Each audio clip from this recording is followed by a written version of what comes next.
Good evening. At this time, I'd like to call to order the Special Planning Commission meeting of July 29th, 2019. Please stand and join me in the Pledge of Allegiance. Pledge allegiance to the flag of the United States of America, to the republic for which it stands, one nation,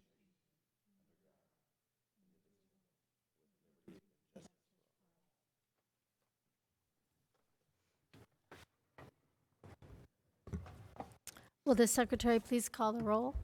Commissioner Buss? Present. Commissioner Cohan? Here. Commissioner Lanson? Here. Commissioner Newman? Here. Chair McMahon? Here. Okay, item number 4, written comments. Are there any written comments, announcements, or continuances at this time? Chair, there's one email that was received late this afternoon in regards to item 7A on the agenda. It's on there. Staff will address it briefly during the presentation. Okay, thank you. Item number 5 is public comments. Now is the time for public comment. At this time, any person may address the commission regarding a city planning matter that is not on this evening's agenda. Should the commission wish to discuss an issue raised by a member of the public, the issue will be referred to staff for scheduling on a future agenda. Anyone who would like to speak under public comments must complete a speaker card and file it with the recording secretary before the public comments portion of the agenda is called. The speaker's remarks should be addressed to the commission as a whole and not to an individual commissioner or staff member. Unless otherwise provided by the commission, speakers are limited to 5 minutes.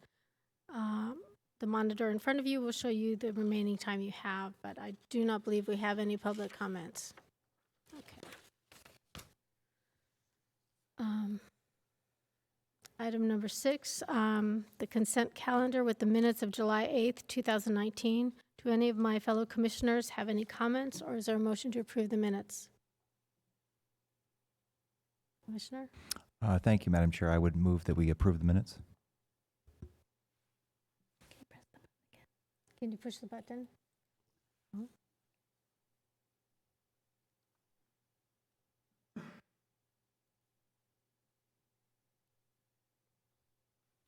Motion carries 5-0. Okay. Item number 7, public hearings. Will the clerk please open the public hearing? Hearing having been advertised as required by law is hereby open to consider agenda item 7A, case number SUP 2019-70537, to approve a special use permit to allow an electronic waste facility to occupy approximately 23,418 square feet of an existing approximate 64,880 square foot 2-story multi-tenant industrial building on a 3.31 acre parcel located within the boundaries of the Rancho Conejo Industrial Park Specific Plan, SB 15, and is zoned M1 Industrial Park. Located at 2001 Anchor Court B, the applicant is PC Recycling. Presenting on behalf of staff is Associate Planner Don Nielsen. Chair, if I may, before Don begins his presentation, I just wanted to make sure everyone had an opportunity to meet him. This is actually his first item before this commission. Don is also one of the new members of the planning staff that we hired away from another local city, and we're very happy to have Don here on board. He's already proven himself in many different ways. Oddly enough, he had the opportunity to sit for an item for city council before he actually came to planning commission, which is rare and unusual. And with that, I'll turn it over to Don, who will help us through this item. Welcome. Thank you. Thank you, Mr. Parker, Chair, and members of the Planning Commission and members of the public. As stated previously, the request is to allow an electronic waste facility to occupy approximately 24,000 square feet of an existing approximately 65,000 square foot multi-tenant industrial building. The project site is located within the Rancho Conejo industrial area of the city, and it is located specifically at the corner of Anchor Court and Rancho Conejo Boulevard. The surrounding areas are all primarily industrial uses or uses that are allowed within the M1 zone, and the closest residential area is to the northeast of the site, as you can see on this image. The Planning Commission review is required for this particular item since the municipal code requires that a use permit for a recycling center be required within the M1 zone. The administrative, I'm sorry, my thought process went out the window. The Thousand Oaks Municipal Code does not provide for any administrative permit path forward for this particular use. A little bit of background on the project site. Back in 1979, the Ventura County approved a development permit for a 54,000 square foot multi-tenant building, which is actually the subject building. Then fast forwarding to 1991, the city of Thousand Oaks actually approved it was a Rancho Conejo Industrial Park annexation. And then a year later, the city council approved it was the adoption of the specific plan 15, which is the Rancho Conejo Industrial Park specific plan. And then in 2014, the Planning Commission actually approved it was another use permit in the same building for an indoor sports facility. And that sports facility is actually it's an adjacent tenant to the proposed use. Here we have some of the site locations for the building. It's this is the southeast corner of the site. Here we have, this is the middle portion of the building. PC Recycling is proposed to occupy the central portion of the said building. And here we have, this is the southwest corner of the site as well. This particular image, this actually shows, this is the rear portion of the site, and it's the existing rear parking area and access driveway, and this driveway does connect directly onto Rancho Conejo Boulevard. The proposed project for the e-waste facility primarily focuses on household electronics. However, they do accept electronics from the commercial sector as well as the general public.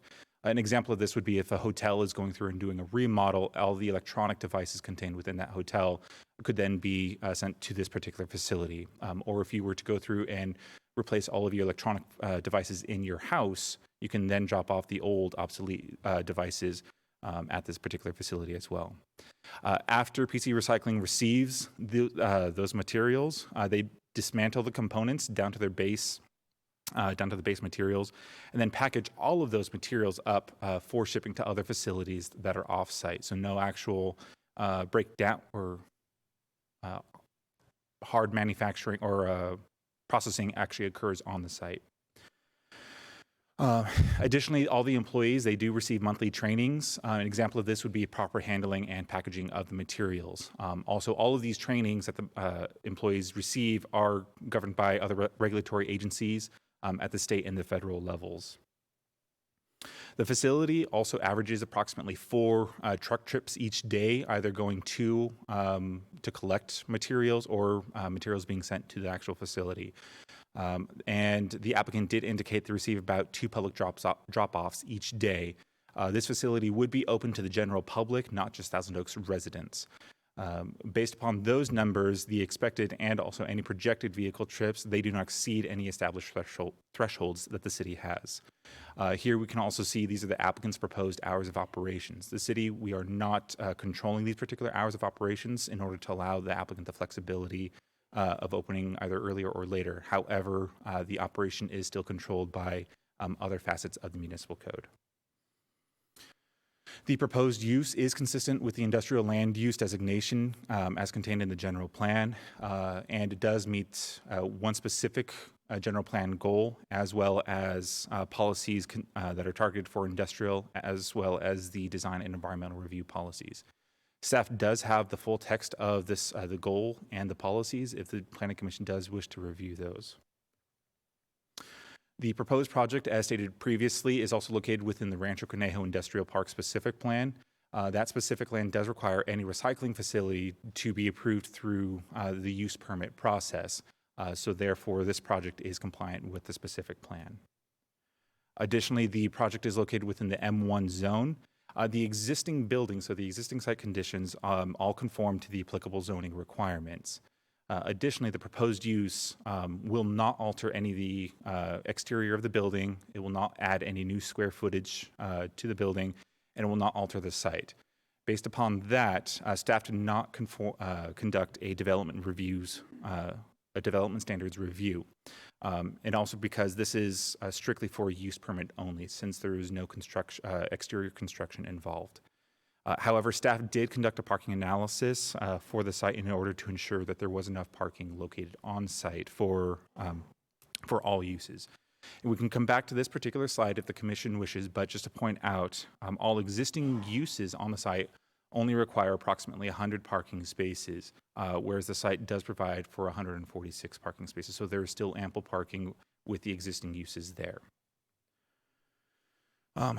Special use permits, for the city, they are intended really to evaluate business operations and uses that may or may not be appropriate for given locations. And this is really the evaluation for the proximity to sensitive use receptors. And we'll get into what those are in just a moment. Also, the conditions in those cases, they're imposed on the special use permit, and they're very site-specific. And so city staff does tailor those conditions for what's being proposed.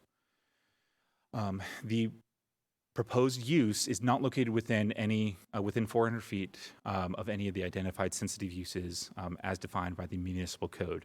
As I'd mentioned earlier, the closest sensitive use are single-family residential, and they are approximately 700 feet to the northeast. This particular project is categorically exempt from CEQA pursuant to Section 15308, since this action is taken by the city in order to protect the environment. No exceptions apply to defeat the exemption. Of note, as Mr. Kelvin had stated previously, staff did receive a public communication from the project coordinator objecting to a particular condition. Staff would not support the removal or alteration of this condition. So in conclusion, the proposed use is consistent with the general plan, the Rancho Conejo specific plan, as well as the municipal code. It complies with all the applicable laws, regulations, and policies.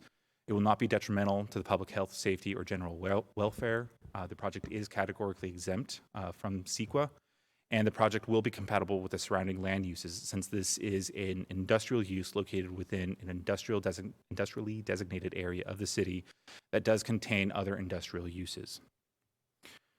Therefore, staff does recommend that the Planning Commission adopt the resolution approving the use permit based upon the findings and subject to the conditions as worded. Thank you.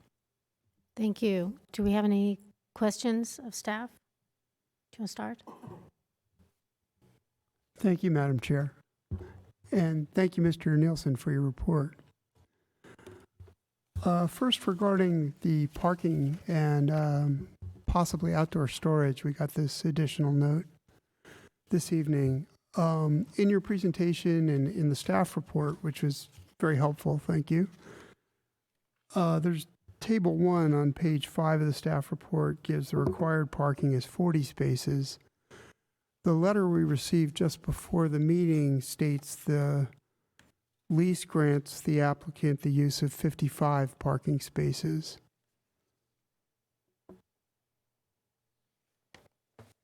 So are those two numbers referring to different things, or how many parking spaces are we talking about here? So staff's analysis, parking analysis is based upon what's located on site. We do not control any of the lease agreements, and so that is a private contract between the applicant and the property owner. Okay, I'll follow up with the applicant as well, but is it, you're saying that of the 55 referenced in the applicant's letter, staff survey found only 40 of those on site. Is that correct? If I may, if you don't mind, if I may jump in here a little bit. The analysis conducted by staff is just a minimum requirement per the code. In the table prepared by Mr. Nielsen for this, he indicated that there's a surplus of parking on site.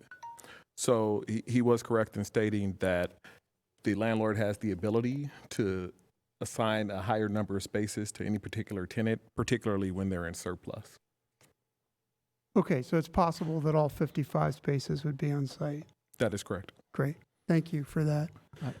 And just a clarification, so looking at Table 1, we do have it's the required parking for Suite B. The industrial use requires it's the 40, but then there's the incidental offices, which require 14. Oh, I'm So sorry. that's yes. 54. Yeah, Then we yeah, go over yeah. the I'm provided sorry. parking. We I have the missed that. 55. So that's 54, 55. We're certainly in the ballpark. That is correct. Yeah. So under the provided parking, they are provided for 55 parking spaces, which is, and the proposed use only triggers 54 parking spaces. My apologies. I missed the office use piece of that. The other is just clarification on the exemption from the environmental review, because hazardous wastes, e-wastes, are covered by the State Department of Toxic Substances Control. If I'm understanding correctly, that department or that agency classifies waste into two groups, universal wastes and hazardous wastes. And my question is, if we are recognizing that e-wastes can contain toxic materials, why are we putting them in the universal waste bucket and not in the hazardous waste bucket? So back in 2003, the state adopted the California Electronic Waste Recycling Act, which is SB 20. And then in 2004, the state also adopted SB 15. So those two bills combined allow the Department of Toxic Substance Control to update the regulations in order to classify electronic waste as universal waste.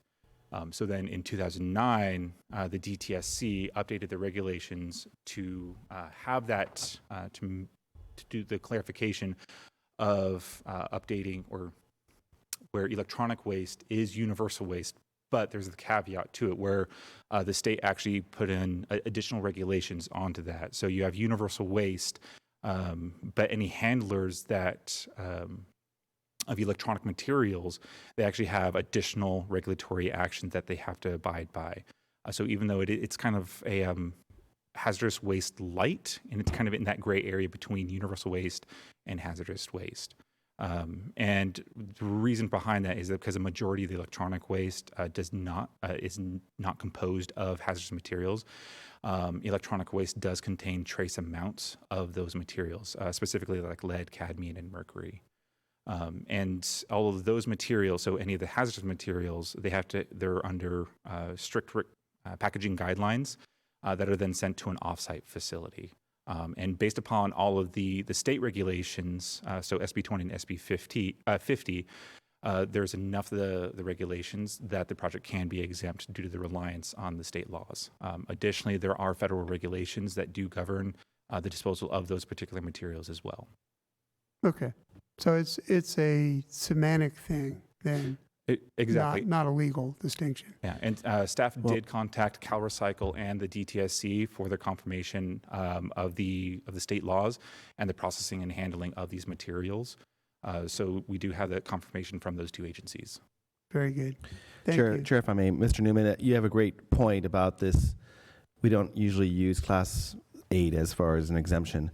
And Mr. Nielsen is correct. There's actually a regulations, California Code of Regulations that actually have new definitions, and they define these uses that he's going to have for this location as the universal waste, as Mr.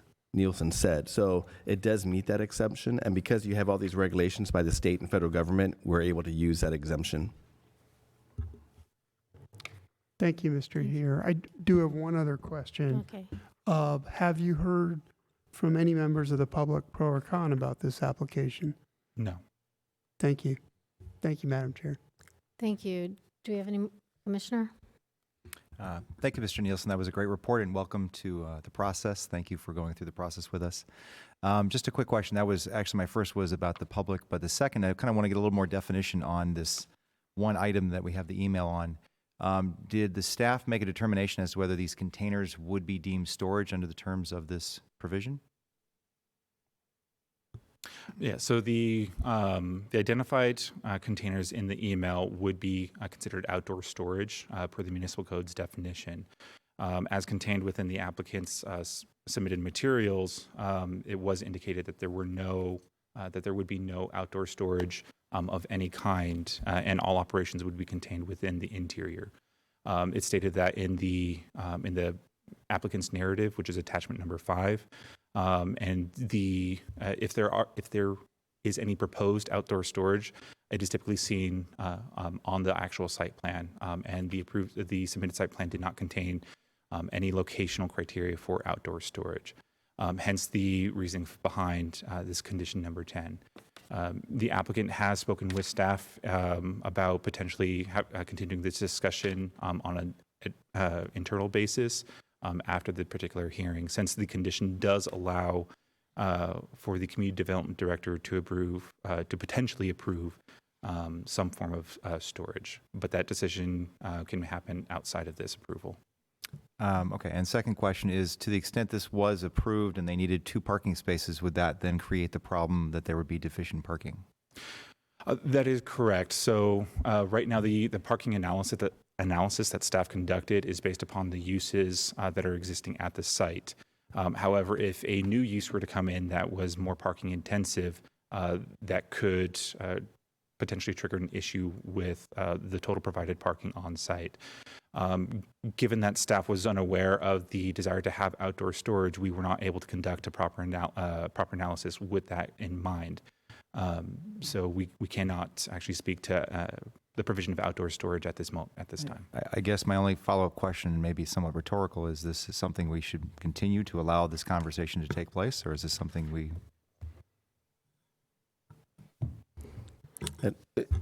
If I may, for this particular item, I don't think a continuance would be warranted, as I think there's enough information presented to make a decision on the item. As with any case, the opportunity for a modification exists per our municipal code, whether it's in a condition approval or not. So in this instance, being how we noticed the hearing to the neighbors and it was presented and evaluated by staff, I think it would be appropriate to leave the condition as is. But as I mentioned, the municipal code does allow for provisions for modification. Understood. I have no other questions. Thank you. So I just want to be clear that if this was approved as is tonight, the applicant can go to you, to the staff administratively, and ask for this storage facility, and it wouldn't come back. It would just be a decision on your part. Well, let me jump in really quick because, again, this is something we've just been looking at the last couple of hours. So the difficulty we have is what's going to be the process for any change. As staff has been stating today, and Mr. Parker as well, one of the challenges we have is the condition that we wrote was based upon the information we had at the time. And so the change is something that could create a need to evaluate not just the site plan, but to understand the owner of the whole complex as to parking issues that they might have or not have. At this point, just by looking at a 30,000-foot view of it, it looks like there might be enough parking, but you have to do that analysis, and you have to make sure there are no other leases that might be impacted by a loss of parking, because this is going to take away. If you look at Table 5, as Mr. Newman mentioned, there's a 54 parking spaces required for this location. So if you subtract 12 or a dozen, whatever it's going to be, 10 or a dozen, then you might be looking at a loss of that. And then how do you gain that back through the other spots? Certainly possible. So then you look at the mechanism of what that would take, and it might take a minor modification, for example. And when you look at a minor modification, there might be a notice.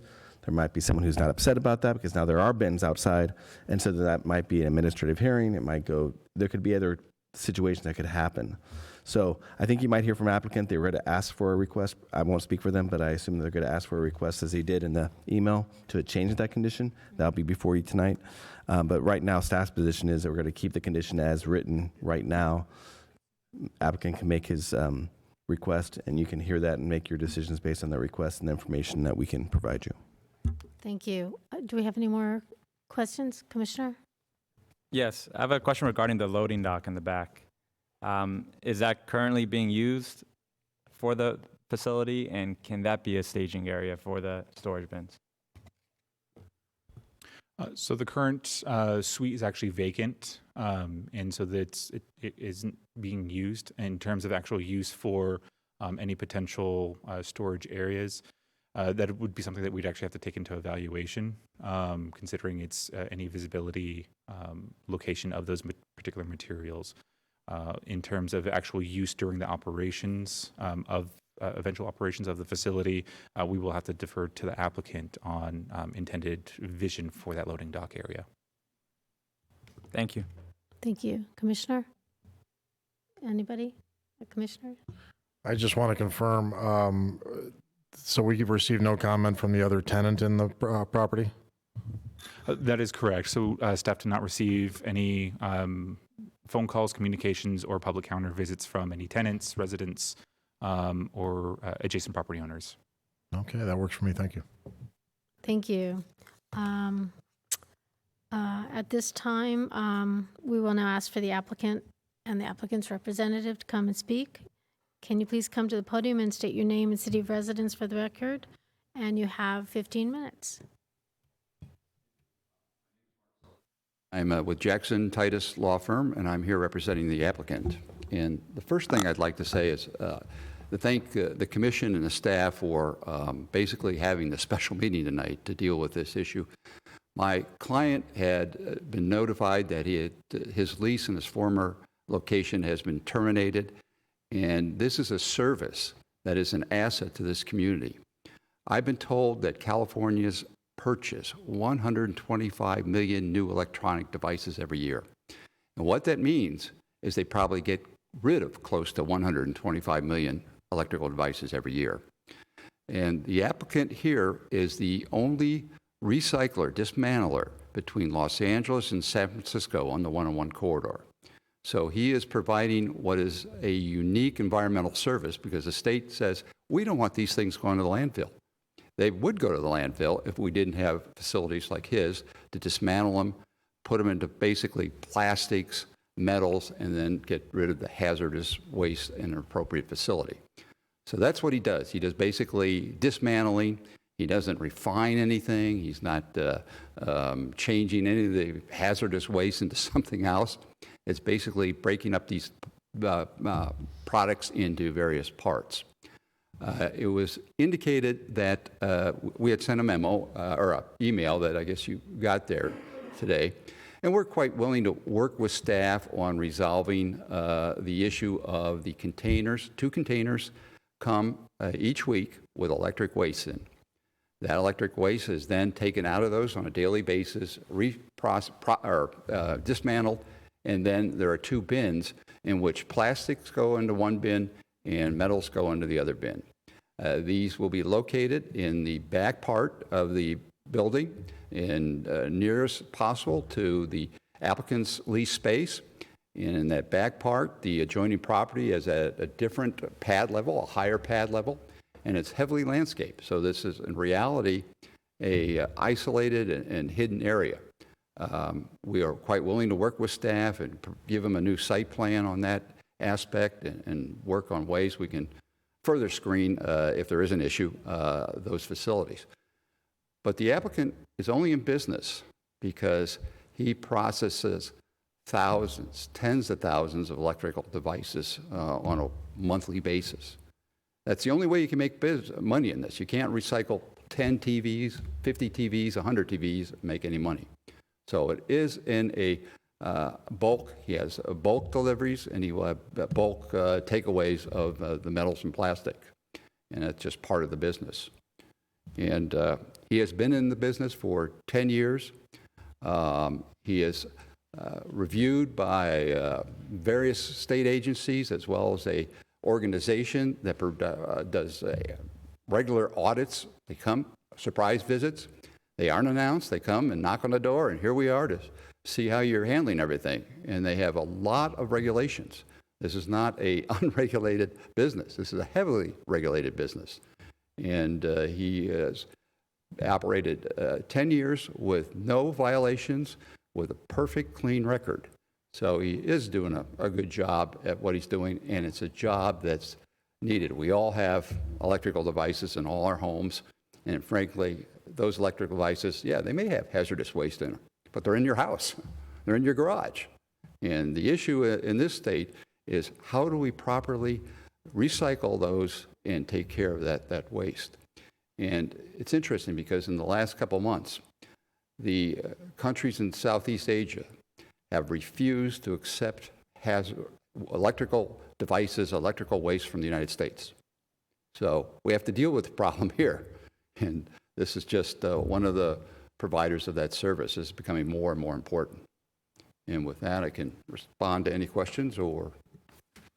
Do we have any questions, Commissioner? Thank you.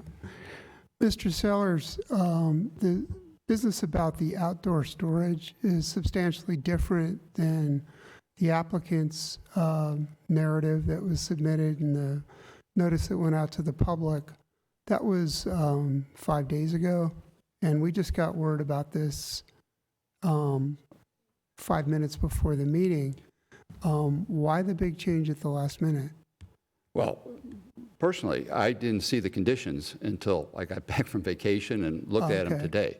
I then sent it to my client, who then raised this issue. Says, yeah, we've got these bins, delivery bins, and sort of like a trash bin for, I mean, businesses have trash bins in the back. Is that storage? The issue is we do have some large bins and containers, and we have to deal with how can we hide those. How can we make sure there's no issue with the neighbors? And the neighbors are aware of his use. So and they haven't expressed any opposition so far. I'm sorry, the neighbors are aware that the applicant intends to have he outdoor... has notified the neighbors, and the landlord is notifying, yeah, it's a PC Recycling's coming into this middle space.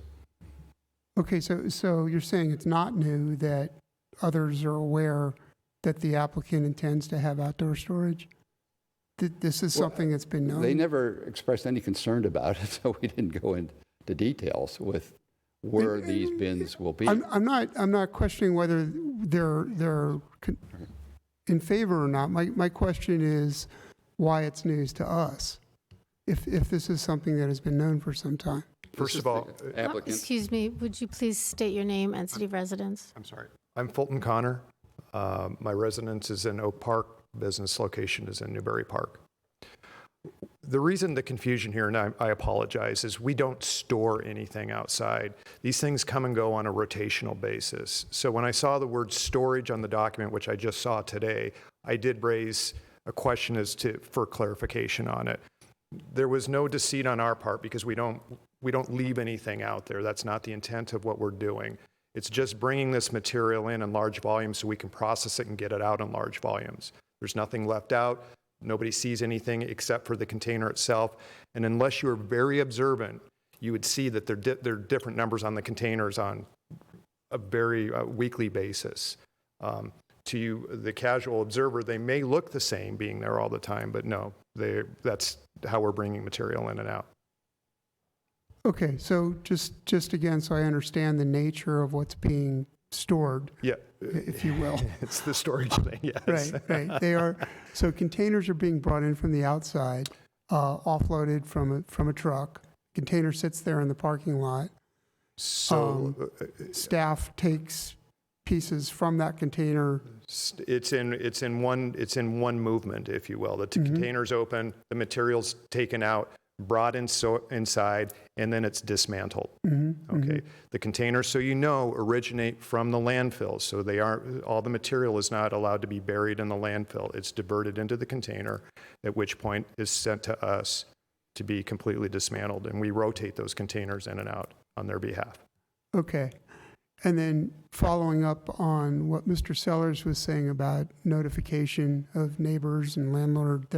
I personally spoke to all the neighbors before we even leased the space because I wanted to make sure that we didn't have a problem with the type of activity that we did. So this was an issue that I'd done as I spoke to various landlords and what have you. So they're well aware of what we're doing there. Were landlords and neighbors specifically asked, and were they specifically okay about the outside storage of container I had to be units? clear with everybody because I look, with what I do, I can't have any surprises. Sure. So yes, I discussed truck traffic, potential in and out, the containers that we have coming in and out. And additionally, I'd also like to address the parking because I only have 20 employees. And we made sure that we were allotted enough spaces specifically for this reason. Right. So per Mr. Sellers' email, it looks like you're talking about maybe 12 additional spots. It For wouldn't the be in addition containers. to, it would be included with our lease. I'm not asking for more spaces. Not than what's in- additional spaces, Yeah, but Right, but it's included with what we're, 12 spots on top of the 20 employees, in give or 20 take, employees. So potentially I'm using 32 spots out out of an allotment of 55. That's correct. Right, okay. Very good, thank you. Thank you. Nothing further. Do we have any other questions, Yeah. Commissioner? Okay, just a couple quick questions. So the storage containers come from a landfill, they've got the stuff, you offload it, and then it's separated, and then it goes back into the containers, and where do they go from there?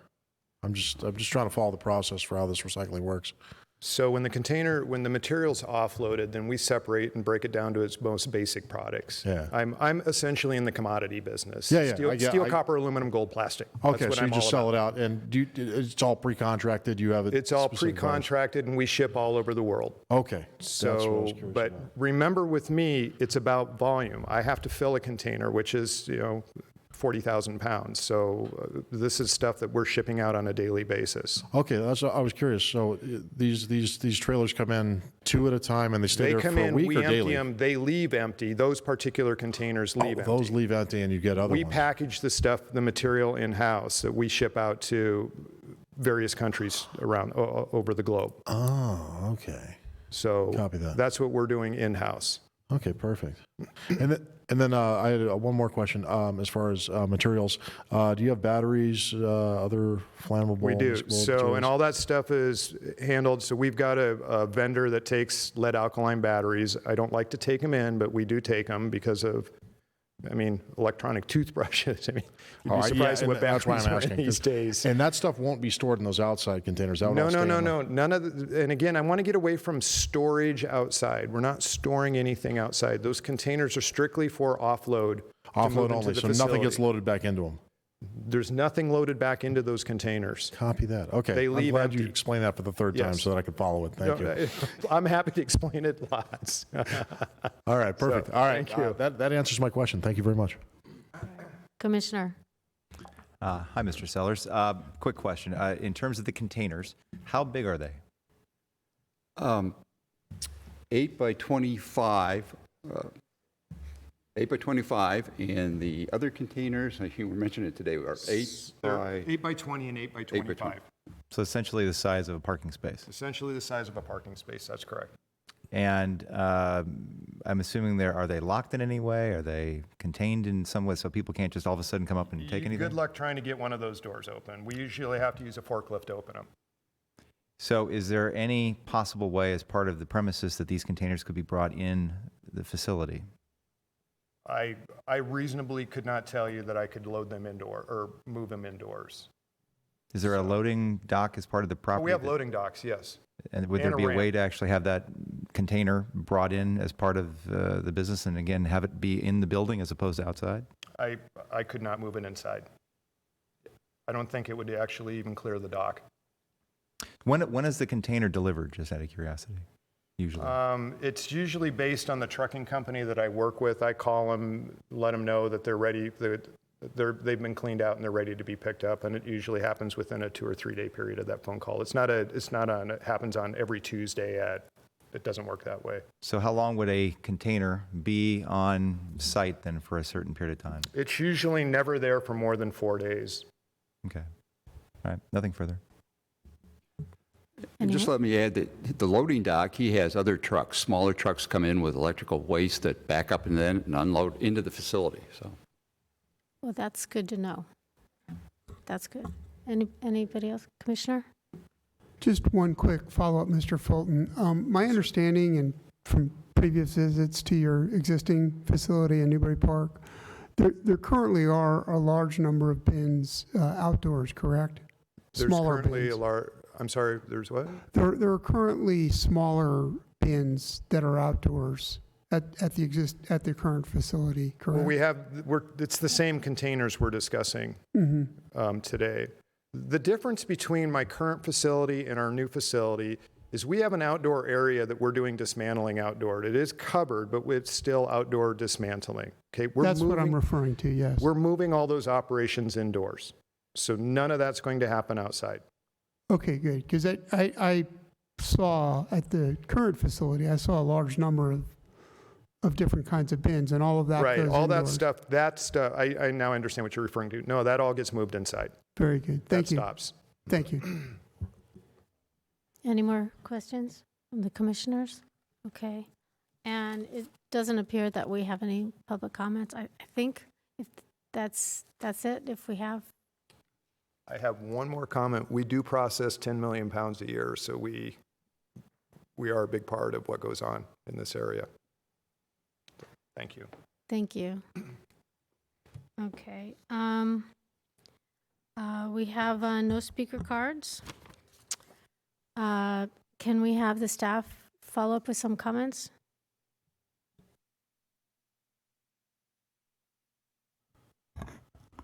Thank you, Chair. So again, in terms of just this outdoor storage, staff was unaware of it, just given the submitted materials that indicated that there was no contemplated exterior alterations to the building or to the site. Even if the containers would be transient in nature, we would still ask that they would appear on the site plan. And the site plan did not indicate any location for storage containers, either permanent or transient in nature. So based upon all of the submitted materials and other written and verbal communications with the applicant, it was never contemplated by staff that there would be any type of outdoor storage, whether temporary or permanent. So that was the nature behind creating this particular condition. Do you have any questions of staff? Can I make a comment? Sure. Can the storage facility or storage bins be, as a temporary use, be under administrative permit, like a temporary use permit, and not a condition as opposed to this staff report? Yeah, not in this particular case, given the nature of the use. Temporary use permit is more for different type of activities and everything else. This is more in terms of an operational standard that is key to the actual operation of the facility itself. So we would be looking for it to be incorporated into the actual plans and the submitted materials to staff. Thank you for the clarification. Are there any other questions, Commissioner? So our opposition to these storage containers is because we haven't had a chance to review them at this point, and that you need further time to review that? Because staff's recommending against us approving that section of it, correct? Correct. So staff does not support altering the condition as written because staff has not had a chance to review any potential impacts that an installation of these particular containers would have on the actual site. Usually whenever staff does receive an application, we ask for the totality of what's being proposed to be indicated on there so that we can accurately conduct an analysis. And this isn't something you feel like you can be comfortable saying yes to on the fly, is what you're saying? That is correct, because there's multiple different aspects to the actual code that could impact the potential location of the sites, also parking analysis and other site conditions. The reason I'm asking is because obviously if we approve this as written, he can't go into business anyway. So, If I can add to that, and part of staff's reasoning with that is this item was noticed as all the operations being inside. This particular operation is exterior to that building, which is not how it was noticed to the public. Additionally, there are screening requirements that would have to be evaluated. This is not something that we would want visible from the public right away. They haven't given us a site plan where we can evaluate that, and we haven't had an opportunity to come up with some type of condition to help them screen that in some particular way. exactly. And the reason I'm asking this is because, like I said, if we approve this as written, we're not doing him any favors. I'm not sure at this Right. point if it makes sense to have a vote on this. Because if we say yes, we're saying yes to something he can't use. And I believe the applicant's representative noted that they were willing to work with staff after this on So some then type of we can approve it, and then you guys can hash that out afterwards, it's- and everybody's comfortable with that? Okay, I just don't want to waste your time. You do have a 5-minute rebuttal. Could you come up and just say that for the record, that if we approve it, you're willing to work with staff to make it workable?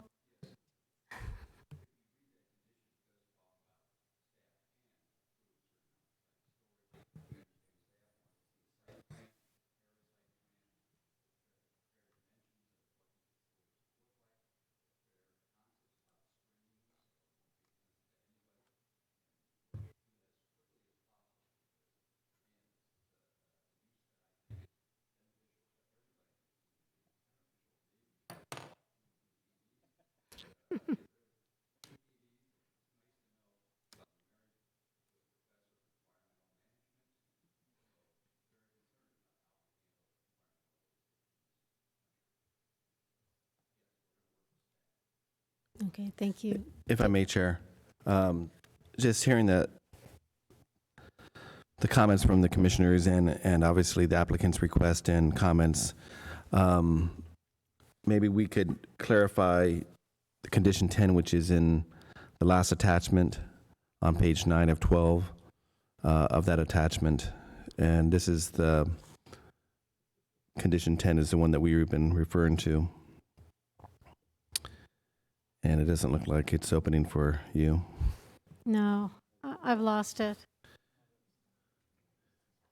Let's see. So if you, Let me yep, go let me help out. you there. Yep. Nope. Oh. Okay. Hold on, technical difficulties. Mr. Cohen, do you have the condition? Yes. Mr. Newman? I'm sorry, I'm having computer. Okay. I'm going to show, Okay. Yeah. So we, so I have mine up. So one of the suggestions, Mr. Newman and commissioners, would be to modify the condition number 10. And if you look at the condition, there's a last section that reads, unless otherwise approved by the community development director or department, it reads. I would suggest we modify it to, so you have the condition which would read, no outside open storage of any kind shall be permitted on the site, including recycled materials, packaged materials, or materials with containers. There shall be no outside containers for the purposes of storing items, such as cargo containers, unless otherwise approved through an evaluation process set by the Community Development Department Director, including any necessary notices and documents deemed required by the Director. So that would be the condition. Yes, Mr. Mr. Newman. Here, if I may, and Madam Chair. The distinction then is that storage would be, outside storage would be prohibited, but outside containers would be permitted. Correct. Just hearing the testimony from the applicant today. But I can't hear my mic. Yep, I'm not sure this is on either. Can you hear mine? You want to use mine? It's, oh, here we go. Okay. Crazy night. Okay. I think listening to the applicant's testimony about the process and hearing your comments, I'm thinking of a way that the difficulty staff has tonight, frankly, at this time is what the mechanism would be to ensure that we're evaluating this use properly, right? Yes. I heard the testimony. I'm not questioning the testimony from the applicant. What I'm concerned about is that we just don't have a open kind of air of what the director's requirements are going to be for you as commissioners to understand what he would have to do to evaluate this. And it might, I'm not saying it will, but it might include some type of minor modification, which might require notice. I'm not saying it would tonight, but what I'm saying is that we want to make sure that we're clear about the director would have that ability to do those things if required, what he deems necessary to evaluate these two containers that come in that are unloaded each time they come in and then removed with new containers coming in at a certain time period. Thank you. Are there any comments? And Madam Chair, you would need to make sure the applicant is okay with that condition, and I will be happy to try to reread it again. Would you please reread it? Thank you. All right. I'm sorry because we have two different things happening here, but so condition number 10 would be outside storage as a heading. The condition would be no outside open storage of any kind shall be permitted on the site, including recycled materials, packaged materials, or materials within containers. There shall be no outside containers for the purposes of storing items, such as cargo containers, unless otherwise approved through an evaluation process set by the Community Development Department Director, including any necessary notices and documents deemed required by the Director. Would that be acceptable?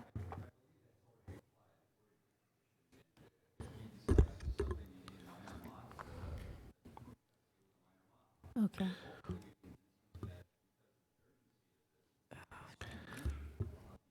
Facilities and storage, and our ability to try to screen and hide them, we won't need that. Okay, thank you. At this point, I'm looking for discussion or a motion.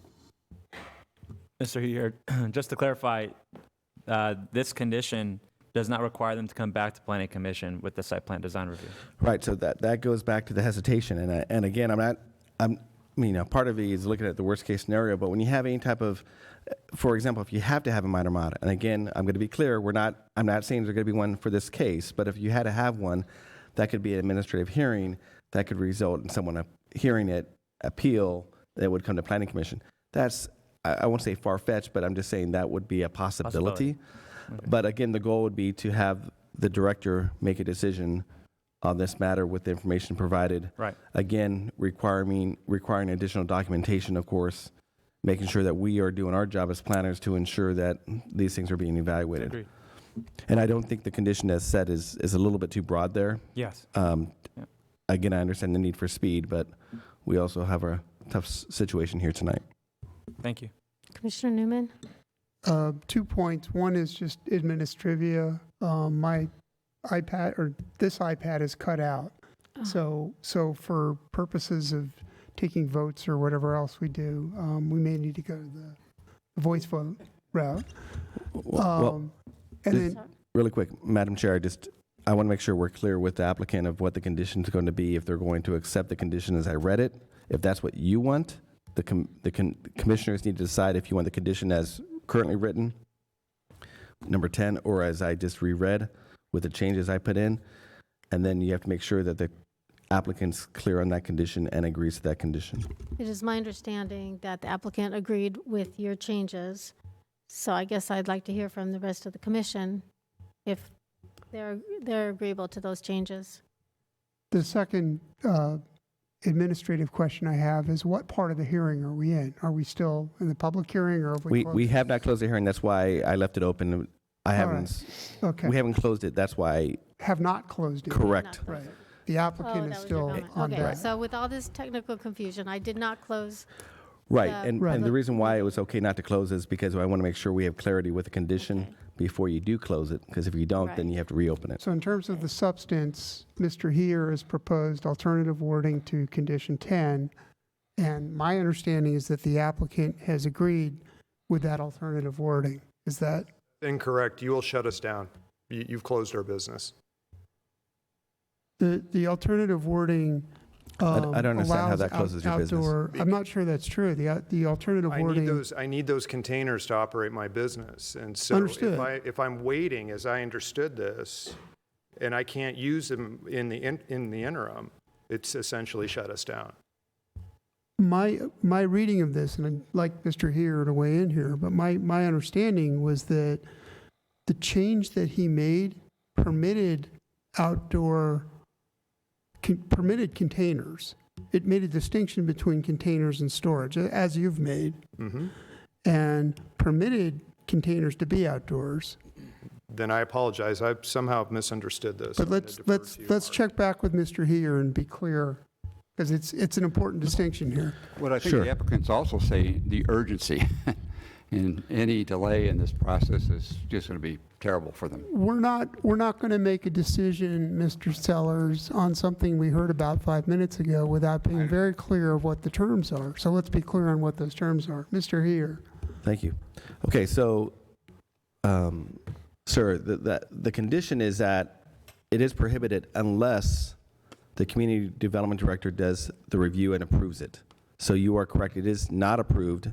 It is prohibited unless, but that's the condition that we had too, unless it's approved by the community development director, which is my understanding is what you need to have done now is what you're asking to do, is to have that community development director review this new change and then make a determination if that's going to be okay. And that's what we're doing. We're not going to bring it back to Planning Commission unless it went through some other process.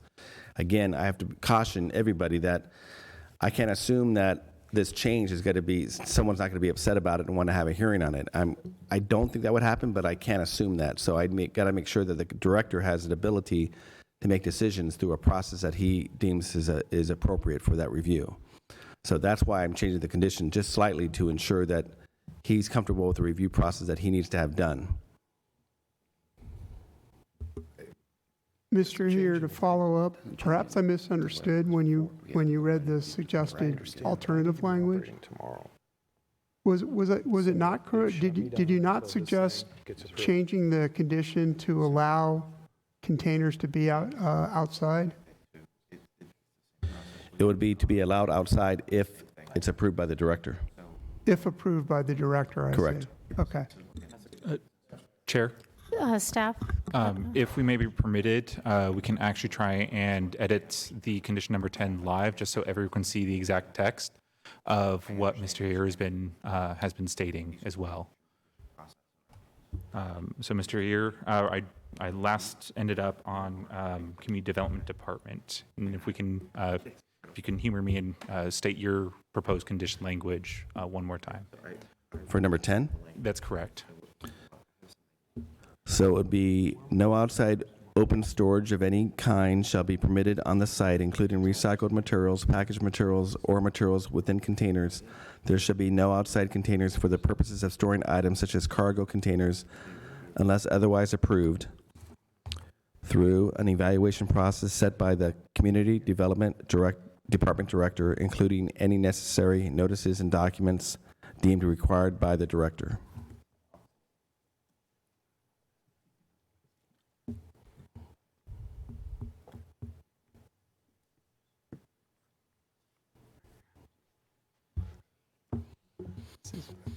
Mr. Sellers? Yes.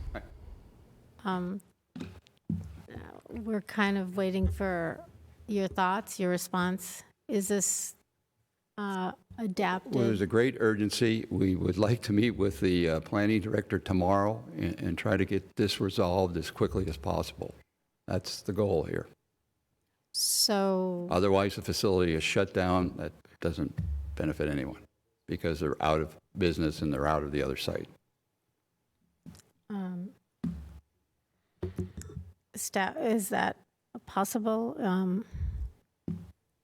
We are willing to work with the applicant on that. I can't speak to the timing of the director's calendar in terms of that. In terms of your project planner is available to you, obviously, this is something that's happening on short notice. However, we're still going to need time to properly evaluate any changes that are proposed. I don't want to leave you with the impression that this is something that would necessarily be an over-the-counter process, which is why this came up this evening and there's been a discussion on that. We'll try our best to accommodate you in any way that we can. However, there are certain processes and procedures that must be followed. Thank you. Are there any more comments? Okay. At this point, I will close the public hearing and we'll open the floor for a motion or discussion.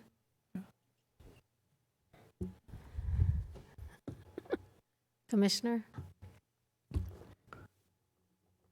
I think perhaps a little discussion among ourselves is probably warranted before anyone makes a motion. I don't want to leave the impression that I want to put Mr. Connor or anyone else at a disadvantage here.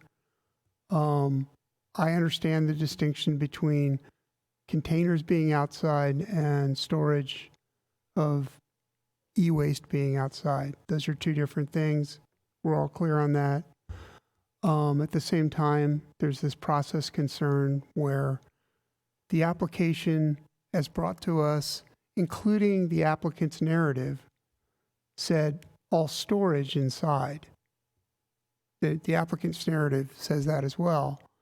And that's what was advertised to the public and to this commission. And so I'm a little concerned on process grounds that we were presented with one thing and that we're approving something else on very short notice. So I think maybe if we bat around a bit how to resolve the conflict between those two things, while I have the process concern, I'm also very sympathetic to the business activity of any applicant and of this applicant in particular. I'm not averse in any way to the nature of the application before us. It's just this process issue of what to do about outdoor storage of containers when that wasn't advertised. I'd like to hear from other commissioners on that. Yeah, I personally am unclear as to, I mean, my first question to them was, how does your process work? The first thing I want to know is, where does the stuff come from? What's it do there? And then how does it go out? And that seems to be kind of instrumental to how his business functions. So I'm not sure how we got to the point where we're approving something that doesn't allow his business to function. And so, yeah, so I'm kind of in the same boat as you. I feel like, what are we saying yes to, except that this guy can't run his business? And I'm disappointed for him. I don't know where in the process it got lost. I'm sorry that happened, and I hope that we can resolve it quickly for him, because like everybody else, I'm thrilled with e-waste recycling. I think it's a very important element. Yeah. I think we all appreciate exactly, Mr. Connor, what you want to accomplish, and I think we're all in favor of the concept, obviously. I think what we're all kind of dealing with is not necessarily the substance, but the process. And again, you can say to us that you've talked to all the neighbors and gotten all of their agreement and understanding, and that may be true. The problem is, without the actual, some documentation, notice to the neighbors of the fact that there would be these outside things. And keep in mind, staff didn't understand the interpretation either, and the neighbors may not either. So it's one of those things that I think we're trying to make sure from a transparency standpoint, we can basically cross all the T's and dot the I's, that this process has been done in a way that nobody can come back and say, you railroaded this process through, without making sure everybody had notice and an opportunity to respond. With that said, again, I totally understand your frustration. Believe me, I would feel the same in terms of what you want to accomplish. And I share Commissioner Buss's mentality of, I don't want to prove something just to actually have you not be successful. That's why I kind of implied it initially as to whether or not you wanted to continue this to actually get that process completed. But it sounds like we want to move forward with this, and again, allow the director the ability to have those conversations, to then have that ability to actually then accommodate the situation if that's possible. I think that actually is the best of both worlds, and so I would support that concept. Commissioner? Yes, I agree with all the commissioners' consent as well. I'm supportive of Mr. Here's new condition, as he's described here. My only concern is, in order to expedite your time and your business operations, we don't want you, my feeling is not to come back to the Planning Commission for that approval. I feel that should be an administrative approval at the discretion of the Community Development Director. And I'm hoping that staff will be willing to work with you quickly to address this issue, and I'm sure they will. But as a planner by trade, you have to go through the planning process, look at parking, look at any visual appearance, effect to neighbors, and I'm sure that can be sorted during this design review process. Commissioner?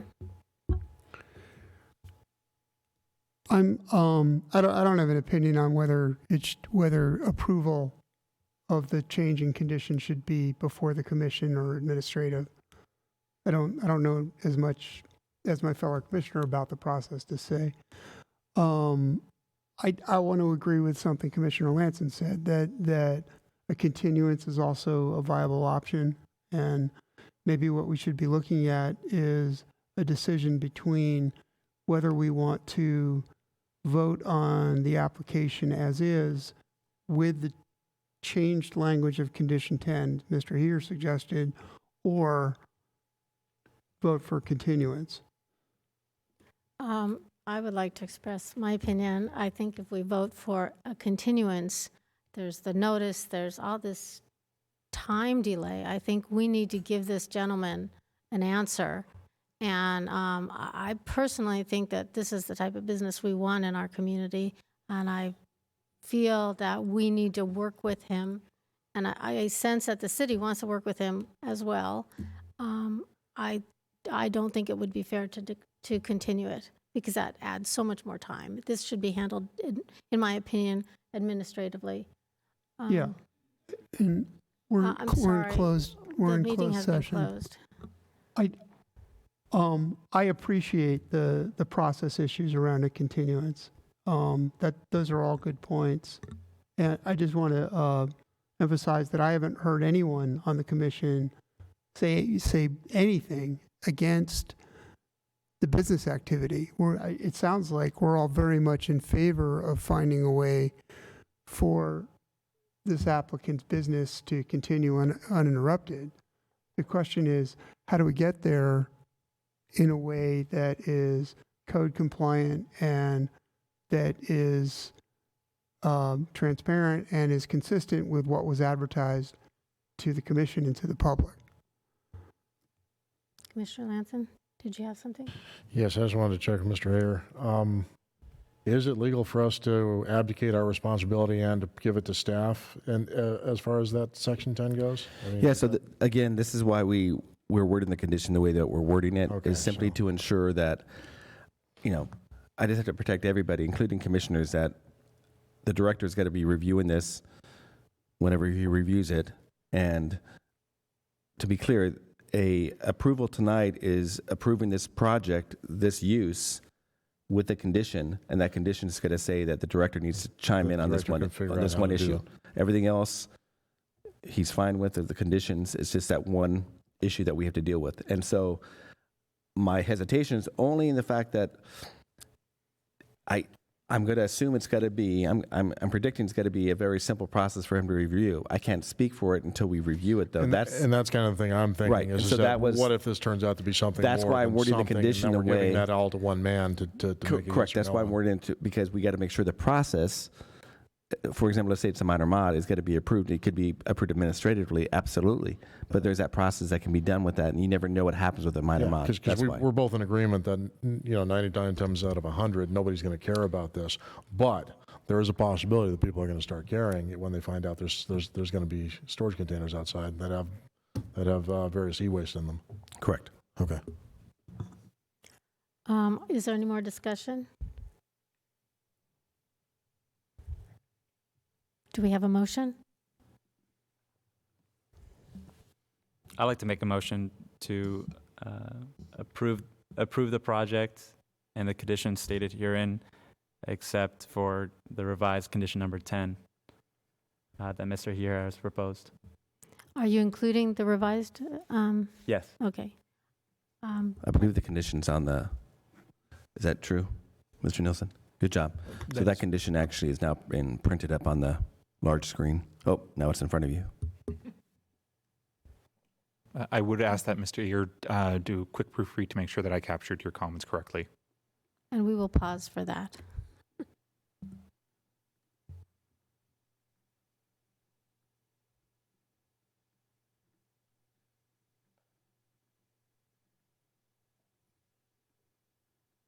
At the very end, it should be deemed required by the director with a capital D. So it's not deemed necessary, but deemed required by the director. Nope, capital D for the director, not deemed.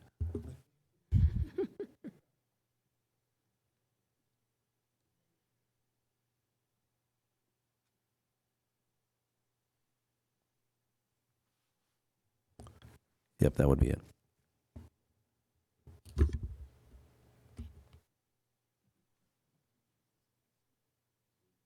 Okay. Yes. I can restate it if you like. Can you restate it with all the numbers? Yes, all the numbers. I'd like to make the motion to approve special use permit 2019-70537 based on the findings and subject to the conditions contained here in the resolution. Okay. Do we still need to do a voice vote? You're down? Okay. If I may, could I just have you read the first recommendation as well, please? Yes, for the CEQA.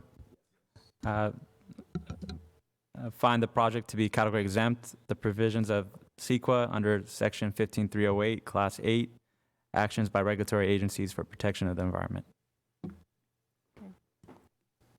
Thank you. A voice vote, Commissioner Buss? Commissioner Cohan? Yes. Commissioner Lanson? Yes. Commissioner Newman? Yes. Chair McMahon? Yes. Motion carries 5-0. Okay. We do have an appeal opportunity. Any aggrieved party who wishes to appeal the Planning Commission's decision may do so by filing an appeal with the Community Development Department within 10 days. Okay. I guess we move on to department reports. 8A, we evidently do not have any. That is correct. 9, commission comments and AB 1234 reports. No? Okay. Staff update. 10A, follow-up items, announcements, upcoming issues. No announcements, just that we have our next regularly scheduled meeting on August 26th. It will be a full agenda, and we're looking forward to having that after the commission's break. Okay. Is this still a casual meeting? The question has been asked. We will be formal by then. Formal by then, all right. It's in the minutes now. Formal by then. All right. Thank you all. The meeting is now adjourned to the next meeting, August 26, 2019, at 6 p.m.